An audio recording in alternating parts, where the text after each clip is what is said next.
የቴዲ አፍሮ ስቱዲዮ ተዘረፈ። የአርቲስት ቴዎድሮስ ካሳሁን ቴዲ አፍሮ ስቱዲዮ መዘረፉን የአርቲስቱ የቅርብ ሰው ለዶቼ ቬሌ አረጋግጠዋል።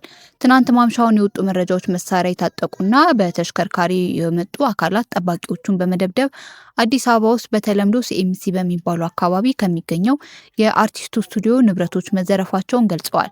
ዶቼ ቬሌ ያነጋገራቸው እኚህ የመረጃ ምንጭ በበኩላቸው ትናንት ምሽት ወደ 3 ሰዓት ገደማ ድርጊት መፈጸሙን አረጋግጠዋል። አክለውም ጠባቂዎችን በመደብደብ ስቱዲዮ ተሰብሮ አርቲስቱ ለሙዚቃ ስራው የሚጠቀምባቸውን ንብረቶች መዝረፋቸውን አመልክተዋል። አርቲስት ቴዎድሮስ በርካታ የሙዚቃ ስራዎች እንዳሉት የገለጹልን የመረጃው ምንጭ አብዛኞቹ እስካሁን አልወጡም ነው ያሉት። ቴዲ አፍሮ በየዕለቱ በሙዚቃ ስራና ልምምድ እንዲሁም የሙዚቃ ቅንብር ጊዜውን የማሳለፍ ልምድ አለው ያሉት የቅርብ መረጃ ምንጩ በርካታ ግጥሞችና የሙዚቃ ስራዎቹን ለሌሎች አርቲስቶች እንደሚሰጥም ገልጸዋል።